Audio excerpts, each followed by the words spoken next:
I'm Nadia, a 32-year-old marketing firebrand who clawed my way up from a scrappy Boston startup to a name that turned heads.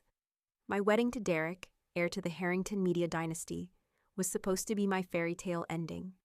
Roses, champagne, a Connecticut estate glowing under June sunlight.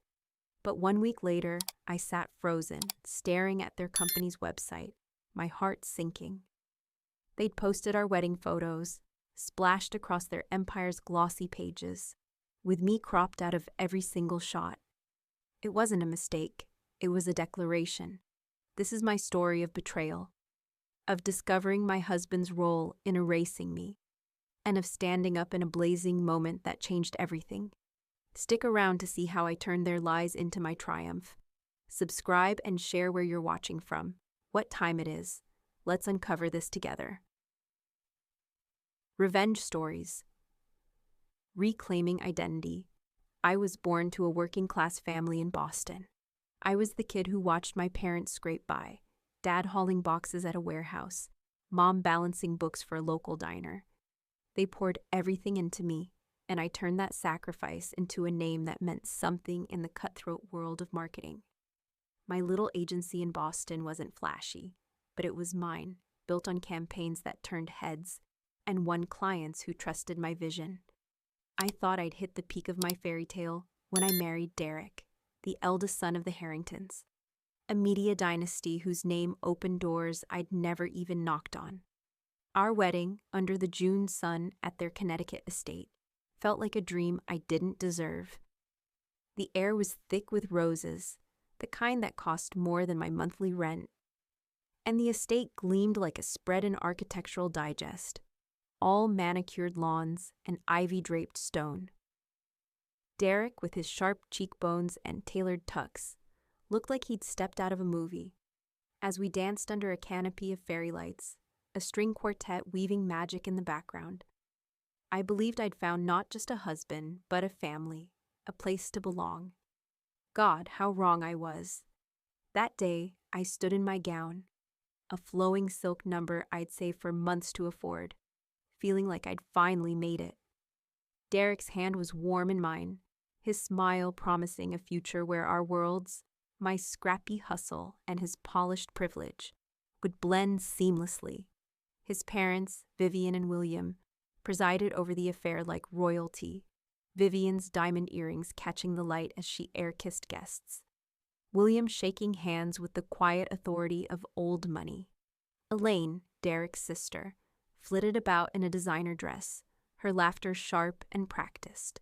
The guests, media moguls, Ivy League friends, cousins dripping in wealth, clinked champagne flutes and toasted to the Harrington legacy. I felt a twinge of unease, like I was an extra in their perfectly staged scene, but I pushed it down. This was my day too. I belonged here, didn't I? The first crack in that illusion came a week after our honeymoon in Santorini, where Derek and I had laughed over ouzo and watched sunsets paint the cliffs gold. Back in our Manhattan apartment, a sleek prison of glass and steel, funded by Harrington money, I was still floating on that newlywed high. I decided to check the Harrington Corp website, curious to see how they'd spun our wedding for their empire, a sprawling machine of magazines, ad firms, and PR agencies that dominated the industry. My heart swelled with pride as I clicked through their homepage, expecting to see us, the new Mr. and Mrs. Harrington, front and center. And there it was, our wedding, splashed across their flagship magazine's digital spread, their social media, even their investor newsletter. Derek, radiant in his tux, stood beside Vivian and William, Elaine smirking at his side, surrounded by a sea of cousins and family friends. The captions gushed about Harrington unity and a new chapter for the dynasty. But me, I was nowhere. My gown, my smile, my very existence, cropped out of every single shot. Not a clumsy mistake, but a surgical erasure, each frame meticulously edited to wipe me clean from the narrative. My breath caught. My fingers froze on the mouse. The room spun, the city lights outside our floor-to-ceiling windows blurring into a kaleidoscope of betrayal. I showed Derek that night, my voice tight, barely holding back the storm inside. "What the hell is this?" I asked, shoving my laptop toward him, the screen glowing with his family's curated lie. He glanced at it, his jaw twitching, then looked away, like he could dismiss the wound with a shrug. "It's just a technical error, Nadia," he said, his tone too casual, too practiced. "Mom's team probably wanted to focus on the family brand. You know how she is about image." I stared at him, waiting for the outrage, the defense, anything to show he saw how this gutted me. But he just sipped his whiskey, eyes on his phone, already moving on. "I'll talk to her," he added, like it was a minor inconvenience, not a dagger to my heart. I stood there, my wedding ring suddenly heavy, the weight of his nonchalance crushing me. Technical error? This was no accident. Vivian's hand was all over it, her icy control seeping through every pixel. I closed the laptop, my hands trembling, and walked to the window, staring out at the glittering city that now felt like a stage for someone else's story. That night, I couldn't sleep. The bed, with its 1,000-thread count sheets, felt like a stranger's. I kept seeing those photos, my absence screaming louder than any caption. I'd married into a family that didn't just overlook me, they erased me. And Derek, the man who'd vowed to stand by me, was complicit. His loyalty tethered to his mother's approval, not our love. The joy of our wedding, still fresh in my bones, curdled into something bitter, something sharp. I wasn't just Nadia, the marketing maverick who'd fought for every inch of her success. I was Nadia, the outsider, the wife they didn't want, the stain they'd photoshopped out. As dawn broke over Manhattan, painting the skyline in hues of false gold, I realized this wasn't just a slight. It was a declaration of war, one I didn't yet know how to fight, but one I couldn't ignore. My fairy tale was unraveling, and I was standing on the edge of a cliff, staring into an abyss I hadn't seen coming. The sting of those cropped wedding photos lingered like a bruise, but I tried to convince myself it was a one-off, a cruel misstep I could forgive for the sake of my marriage. Derek's half-hearted promise to talk to his mom echoed in my head, but days passed with no follow-up, no apology from Vivian, just silence. I wanted to believe in the fairy tale I'd woven around us, so when Vivian invited me to lunch at her favorite Manhattan haunt, a sleek restaurant with linen napkins and waiters who moved like ghosts, I saw a chance to mend things. She sat across from me, her Chanel suit pristine, her smile sharp as a blade. "Nadia, darling," she said, sipping her martini, "why waste your talents on that little agency of yours? Join Harrington Corp. Be part of the family." Her words dripped with warmth, but her eyes were cold, calculating. Elaine, Derek's sister, nodded along, her diamond bracelet glinting as she cut her salad with surgical precision. I loved my scrappy Boston firm, built from late-night pitches and hard-won clients. But I wanted to prove I belonged, to bridge the gap between my world and theirs. So I said yes, folding my dreams into their empire. God, what a fucking mistake. Walking into Harrington Corp's headquarters felt like stepping into a cathedral of glass and ambition. The Midtown office towered over the city, all polished marble and floor-to-ceiling windows that screamed power. I was Nadia, the marketing maverick who'd made brands sing, and I thought I could do the same here. But from day one, they shoved me into the shadows. My first assignment. A brochure for a used car dealership in Jersey, the kind of project I hadn't touched since my intern days. I pitched a bold digital campaign, the kind that had won me awards, but Elaine shot it down in a meeting, her voice syrupy with condescension. "We're not ready for that yet, Nadia. Let's stick to the basics."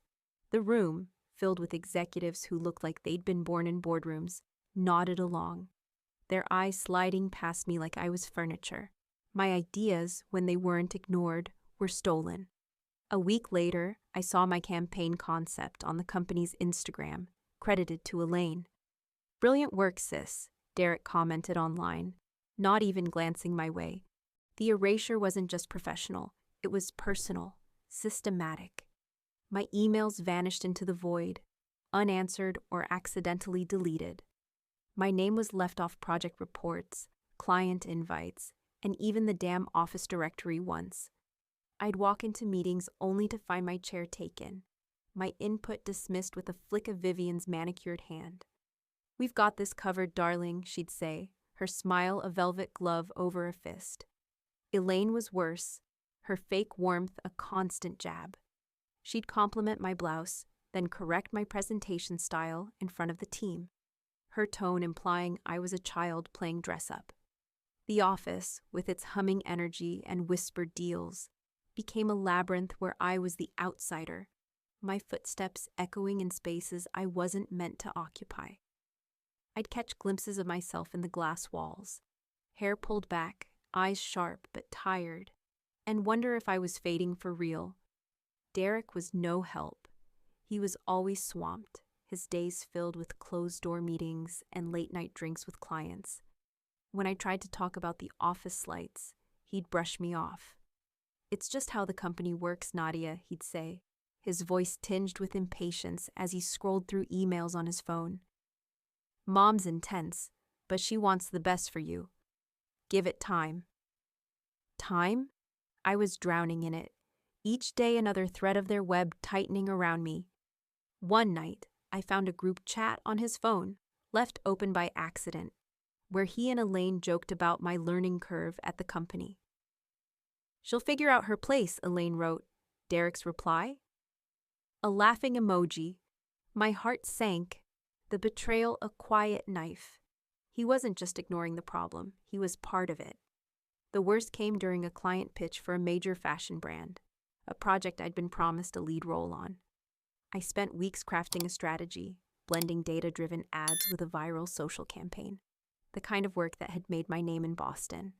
The night before the presentation, I was pulled off. "We're going with Elaine's vision," Vivian said, not even looking up from her desk. Elaine's vision? It was mine, repackaged with her name slapped on it. At the pitch, I sat in the back, watching her dazzle the room with my ideas, the client eating it up while I gripped my coffee cup so hard it nearly cracked.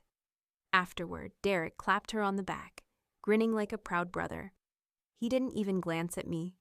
I stood there, invisible in a room full of people, my work stolen, my voice silenced. By the end of my 3rd month, I felt like a ghost haunting their glossy empire. The confidence I'd carried from Boston was fraying, replaced by a gnawing doubt that maybe I didn't belong here, or anywhere. I'd lie awake in our apartment, the city's glow mocking me through the windows, wondering if I'd been wrong to think I could ever fit into their world. Vivian and Elaine weren't just sidelining me, they were erasing me, piece by piece, and Derek was letting it happen. The cropped wedding photos weren't a mistake. They were a blueprint for what was to come.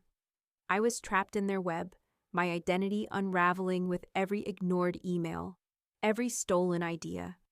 But somewhere, deep beneath the hurt, a spark of anger flickered. I wasn't ready to disappear, not yet. The air in our Manhattan apartment felt heavier each day, the weight of my erasure at Harrington Court pressing down like a storm cloud. After 3 months of stolen ideas and invisible slights, I was fraying, my confidence unraveling like a cheap sweater. I'd come home from the office, where Vivian and Elaine spun their web of exclusion, and try to talk to Derek, hoping my husband, my partner, would see the wounds I was carrying. But he was always distracted, his eyes glued to his phone, muttering about client deadlines or his mother's latest demands. "You're overthinking it, Nadia," he'd say, tossing his tie onto the couch. "Just keep your head down and you'll fit in." Fit in?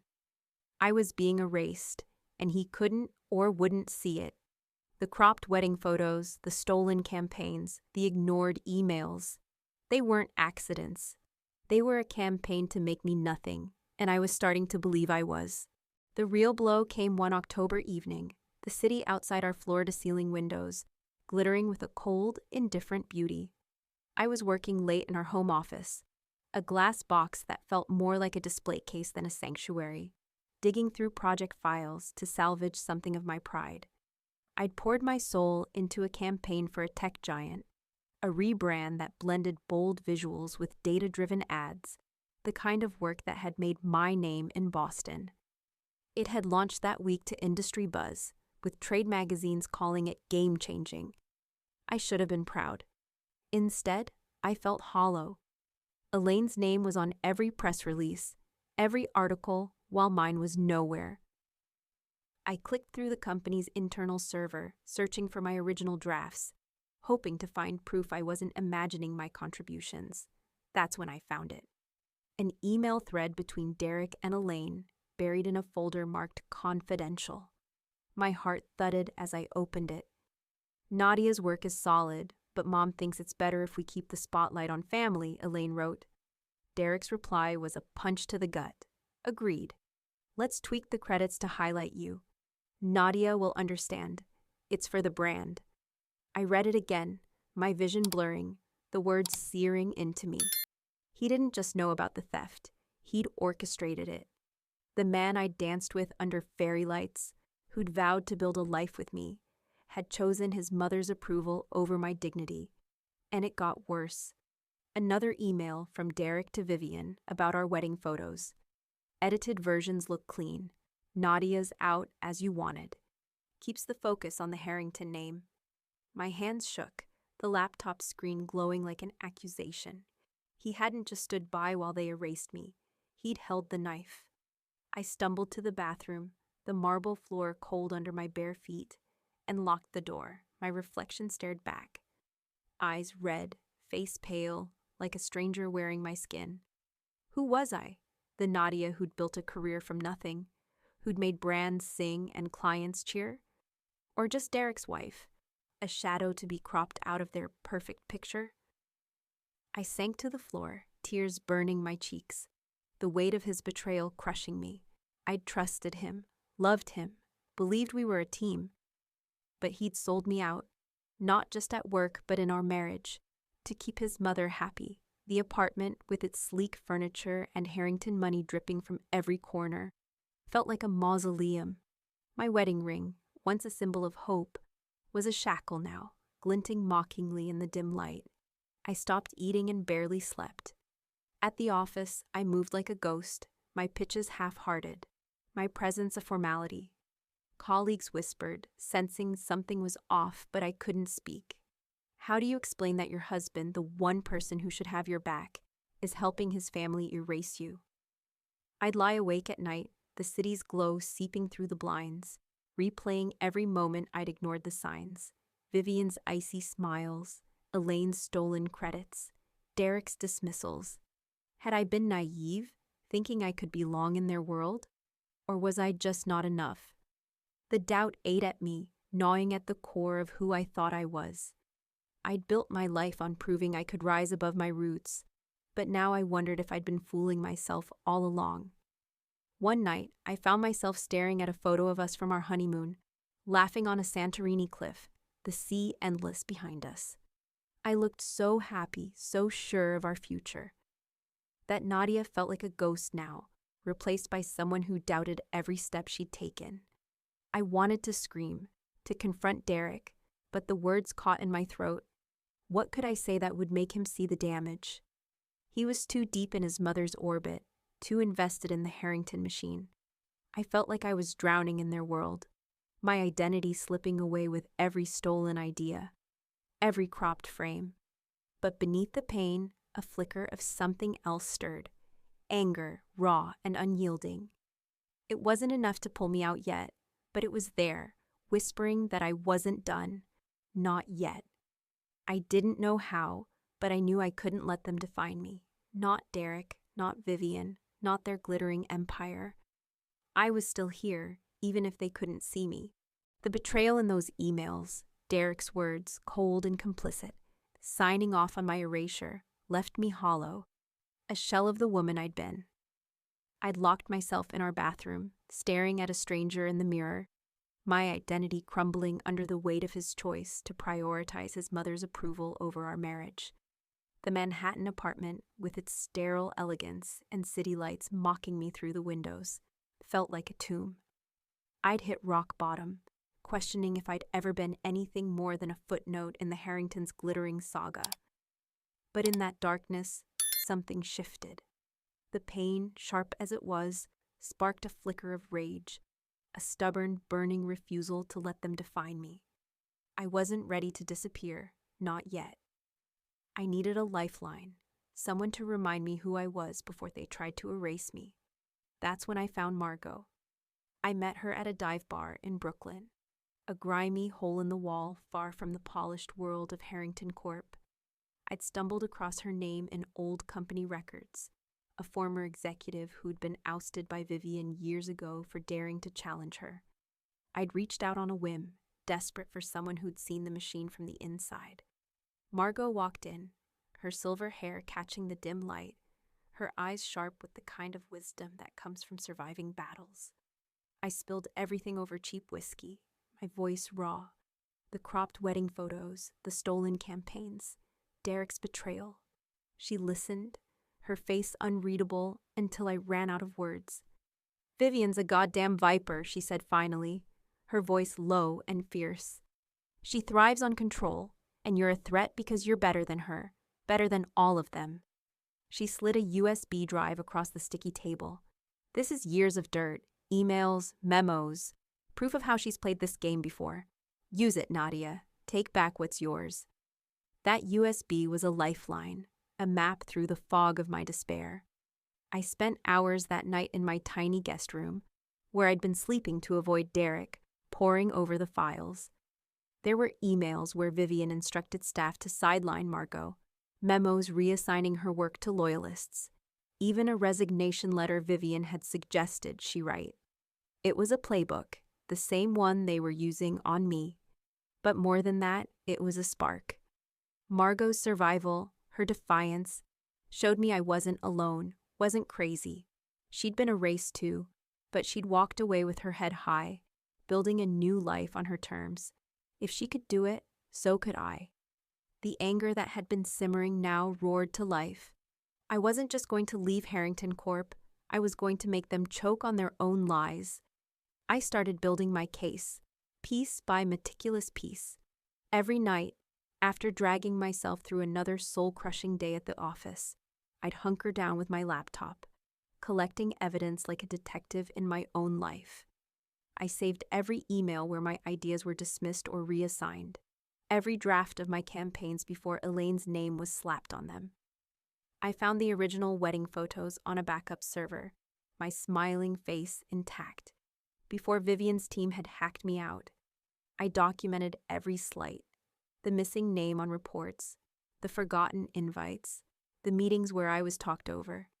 It wasn't just about proving I'd been wronged. It was about proving I existed. Margot became my shadow advisor, meeting me in coffee shops or late-night calls, her voice a steady anchor. "They're obsessed with their image," she told me one night, her eyes glinting over a steaming mug. "That's their weakness. Hit them where it hurts. Public perception." My plan wasn't about destruction. It was about reclamation. I'd use my marketing skills, the ones they'd tried to bury, to expose their hypocrisy. I started small, planting seeds of doubt. I drafted anonymous tips to industry bloggers. Hinting at creative disputes at Harrington Corp., I sent a few key documents, carefully redacted, to a trusted reporter friend from my Boston days, just enough to stir curiosity without showing my hand. The goal wasn't to burn the company down, but to force them to face the truth, to make Vivian and Elaine squirm under the scrutiny they feared. I imagined the look on Vivian's face when her precious brand started to crack, and it fueled me through the sleepless nights. Derek noticed the change in me, though he didn't know why. "You seem distant," he said one morning. His brow furrowed as he poured coffee in our sterile kitchen. I looked at him, his handsome face now a mask of someone I didn't recognize. "Maybe I'm just tired of being invisible," I snapped, my voice sharper than I'd meant. He flinched but didn't push, retreating to his phone as always. I didn't care anymore. The love I'd felt for him was buried under the weight of his betrayal, and I wasn't fighting for him, I was fighting for me. Margot's words echoed. "You're not just a wife, Nadia, you're a force." And for the first time in months, I believed it. I wasn't ready to confront them yet, but the wheels were turning. The web they'd spun around me was starting to fray, and I was sharpening my scissors. The spark Margot ignited in me had grown into a wildfire, fueled by weeks of gathering evidence and plotting in the shadows. I'd spent nights hunched over my laptop, compiling emails, stolen campaign drafts, and those damning original wedding photos, proof of the Harringtons' calculated erasure of me. Their web of lies had trapped me for months, but now I was ready to cut through it. The annual Media Vanguard Gala, a glittering showcase of industry power, was the perfect stage. Harrington Corp would be there, preening for clients and press under the chandeliers of a midtown ballroom. I'd been accidentally left off the invite list, another slight, but I RSVP'd as a +1 through a former client, my heart pounding with purpose. This wasn't just about exposing them. It was about reclaiming my voice, my work, my existence. I was done being a ghost in their story. I walked into the gala, the air thick with perfume and ambition. My black dress hugging my frame like armor. I'd bought it with my own money. A stark contrast to the Harrington-funded wardrobe Vivian had once suggested I wear. The ballroom was a spectacle, crystal chandeliers casting a golden glow, waiters weaving through crowds with trays of champagne, and a stage where industry titans would deliver their self-congratulatory speeches. Vivian held court near the bar, her silk gown shimmering, her smile a polished weapon as she charmed a tech CEO. Elaine, in a crimson dress that screamed attention, laughed too loudly at a client's joke. Derek stood nearby, his tuxedo crisp, nodding along to some investor's spiel, oblivious to my presence. I felt a pang. Once, I'd have crossed the room to stand by his side, but it passed. The man I'd loved was gone, replaced by someone who'd helped erase me. Tonight, I wasn't his wife. I was Nadia, the woman they'd underestimated. I'd laid the groundwork carefully. Over the past weeks, I'd leaked just enough to stir whispers. Anonymous tips to bloggers about creative disputes at Harrington Corp. A few redacted documents sent to my reporter friend, hinting at unethical practices. The industry was buzzing, and I could see it in the sidelong glances from colleagues, the murmured questions among clients. But tonight was the main event. The gala's keynote included a Q&A, a rare moment when Harrington Corp would face public scrutiny. I'd prepared a flash drive with my evidence, including a side-by-side of our wedding photos, me radiant in the original, erased in their version, and a timeline of my stolen work. My hands shook as I handed it to a tech assistant, asking them to load it onto the presentation system. "Just a visual aid," I said, my voice steady despite the storm inside. When the Q&A began, Vivian took the stage, her poise unshakable as she fielded soft questions about Harrington's legacy. I stood near the back, my pulse racing, waiting for my moment. The moderator called for one last question, and I raised my hand, stepping into the spotlight. The room quieted, heads turning. Vivian's eyes narrowed, a flicker of unease breaking her facade. "Nadia, from Boston," I said, my voice clear, cutting through the murmur. "How does Harrington Corp justify taking credit for work that isn't theirs, while systematically erasing the contributions of its own employees?" The room froze. I nodded to the tech, and the screen behind Vivian lit up with the wedding photos, me beside Derek, then me gone, the Harrington name glowing in the captions. Gasps rippled through the crowd. I clicked to the next slide, my campaign drafts next to Elaine's credited versions, timestamps proving mine came first. "This is a pattern," I said, my voice rising. "Ideas stolen, contributions buried, all to protect a brand built on lies." The ballroom erupted in whispers. Vivian's smile tightened, her knuckles white around the microphone. "This is hardly the place for personal grievances, Nadia," she said, her tone honeyed but venomous. Elaine stepped forward, her face flushed. "She's exaggerating, a disgruntled employee," she spat. But her voice wavered. I didn't flinch. "Disgruntled?" "I'm exposing the truth," I shot back, clicking through more slides. emails where Vivian instructed staff to minimize my role, Derek's agreement to reassign my work. The crowd was riveted, phones out, recording every word. Derek pushed through to the stage, his face pale. "Nadia, stop," he hissed. But I ignored him, my eyes locked on Vivian. "You tried to erase me," I said, my voice breaking but strong. "From photos, from projects, from your family, but I'm still here." Clients shifted uncomfortably, reporters scribbled furiously. A prominent editor from a trade magazine stood, asking Vivian to respond. She stammered, her composure cracking, muttering about misunderstandings and team efforts. Elaine tried to pivot, praising the company's collaborative spirit, but the room wasn't buying it. I felt a rush, not of triumph, but of clarity. I turned their spotlight against them, exposing their hypocrisy to the world they feared most, their peers. As I stepped back, the crowd's murmurs grew louder, a tide turning against the Harringtons. Derek grabbed my arm, his eyes desperate. "What are you doing?" he whispered. I pulled free, meeting his gaze. "What I should have done months ago," I said, telling the truth. I left the stage, my heart pounding, the weight of their stares heavy but exhilarating. I'd drawn a line, not just for me, but for everyone they'd tried to silence. The gala continued, but the air had changed. Vivian's charm couldn't erase the questions now swirling. I walked out into the cool Manhattan night, the city's pulse matching my own.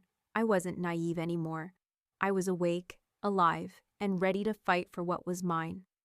The gala's aftermath hit like a tidal wave. My public confrontation, flashing those damning wedding photos and stolen campaign drafts on the screen, had ripped the polished mask off Harrington Corp. I'd walked out of that ballroom, my heart pounding with a mix of fear and exhilaration, the Manhattan night air sharp against my skin. The city's neon pulse felt like it was cheering me on, but I knew the real storm was just beginning. By morning, social media was ablaze with our Hotstern Harrington exposed, clips of my Q&A spreading like wildfire. Industry blogs dissected Vivian's stammering response, and reporters hounded the company for comments.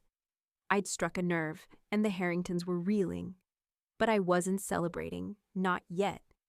I'd exposed their lies, but the cost was still unfolding, and I was bracing for their counterattack. Back in our apartment, the silence was deafening.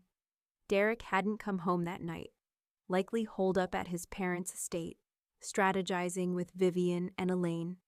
I sat on the couch, staring at the wedding photo we'd hung above the fireplace, me smiling beside him, untouched by their edits. It mocked me now, a reminder of the life I'd thought we'd build. My phone buzzed with notifications, supportive DMs from old colleagues, outraged posts from industry peers, even a few Harrington employees whispering their own stories of erasure. But there were venomous ones too, anonymous trolls, likely Vivian's lackeys, calling me a liar, a bitter opportunist. Vivian herself wasted no time. By noon, a press release from Harrington Corp. Labeled my accusations misguided exaggerations from a disgruntled employee, hinting at legal action for defamation. My stomach churned, but I'd expected this. They'd built their empire on image, and I'd just smeared it across the front page. The next day, I walked into Harrington Corp's glass cathedral for what I knew would be my last time. The office hummed with tension, eyes darting away as I passed.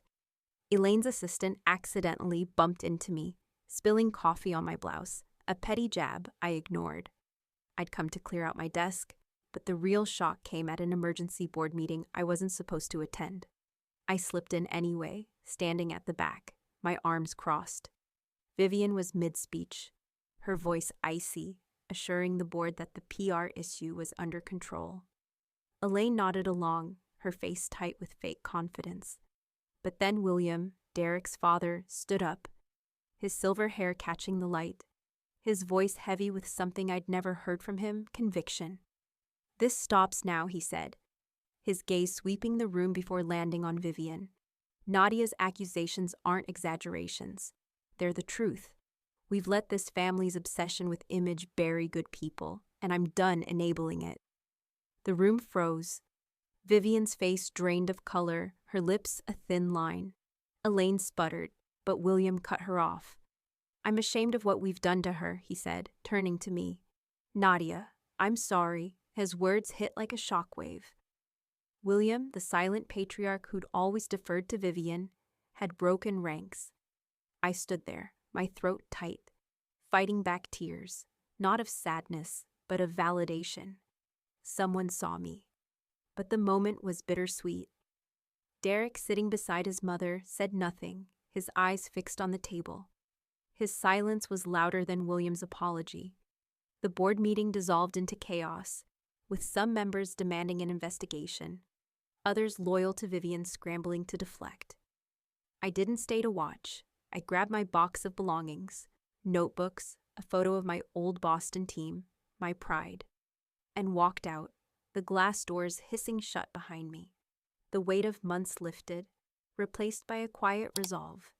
I wasn't their pawn anymore. That night, I drafted my resignation letter, my fingers flying over the keyboard. I laid it all bare. The stolen campaigns, the cropped photos, the systematic erasure of my work and identity.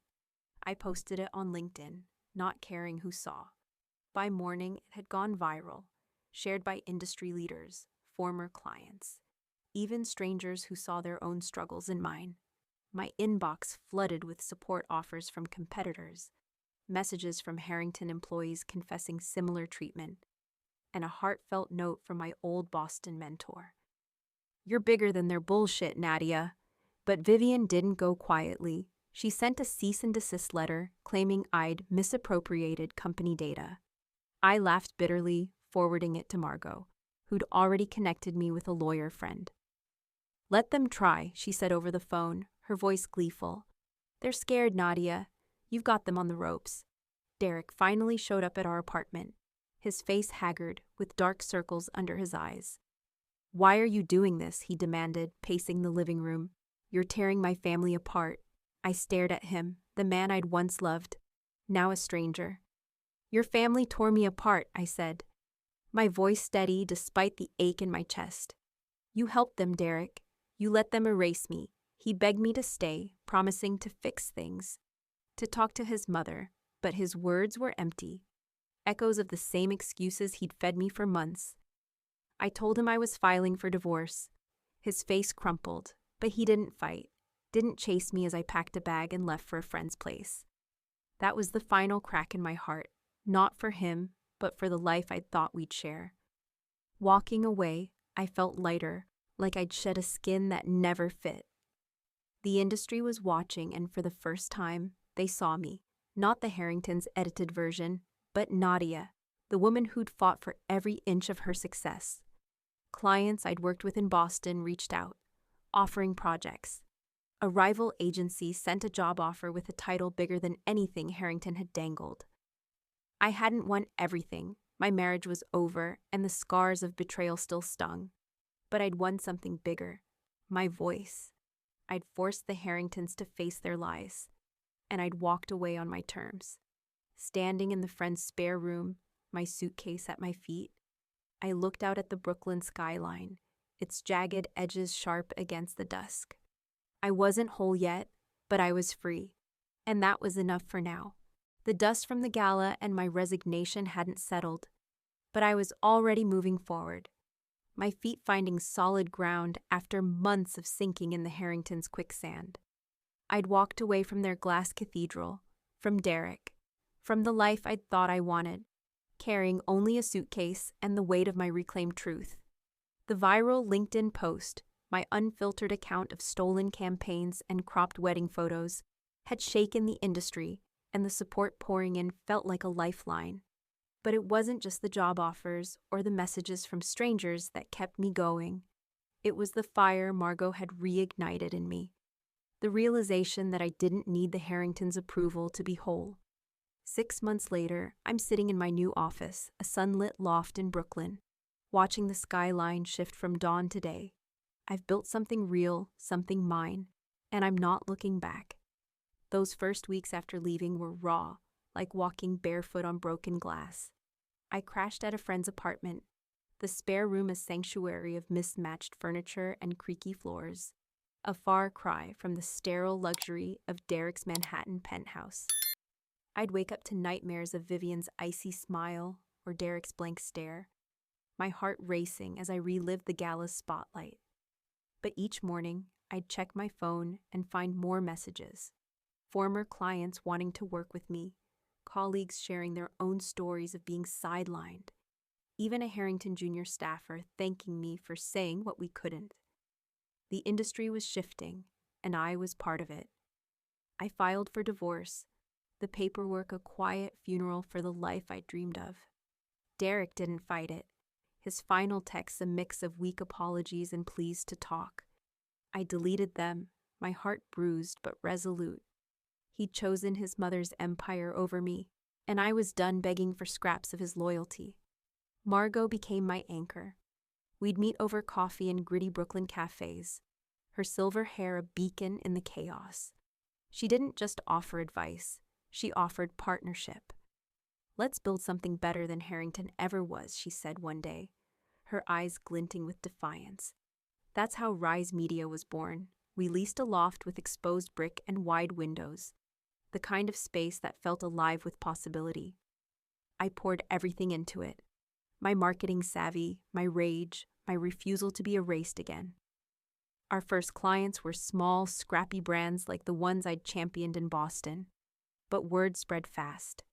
My reputation, battered by Vivian's smear campaign, was rebuilding itself.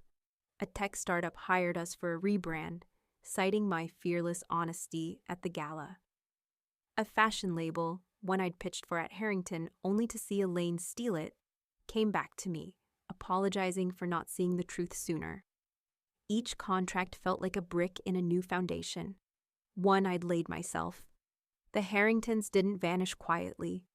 Vivian tried to spin the narrative, her PR machine churning out stories about internal restructuring to downplay the scandal. Elaine doubled down, posting smug LinkedIn updates about new leadership at the company. But the cracks were showing. 2 major clients pulled out, citing ethical concerns, and a trade magazine ran a feature on toxic corporate cultures, with Harrington Corp as Exhibit A. William's public apology at the board meeting had fractured the family's facade. He reached out to me once, a brief email. "You deserved better, Nadia. I'm trying to make things right." I didn't reply, but I heard through industry gossip that he'd pushed for an internal audit, forcing Vivian to answer for her actions. It wasn't justice, not fully, but it was a start. The empire they'd built on lies was wobbling, and I'd helped tip the scales. Rise Media grew faster than I'd dared hope. Margot's industry connections and my creative fire made us a force. We hired a small team, misfits and dreamers who'd been overlooked elsewhere, and built a culture where every voice mattered. No stolen credits, no erased names. Our campaigns were bold, authentic, the kind I'd always wanted to create. One, for a women-led startup, went viral, earning us a feature in Adweek. I framed the article, hanging it in our office beside a photo of my old Boston team. It wasn't about revenge anymore. It was about proving I was enough. Clients didn't just hire us for our work. They hired us for our story, for the audacity of standing up to giants and walking away stronger.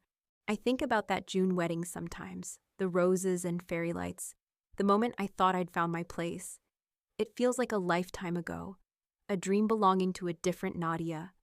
The pain of Derek's betrayal, of Vivian's calculated cruelty, hasn't vanished. It's a scar I carry, a reminder of how close I came to losing myself. But it's also a badge of survival.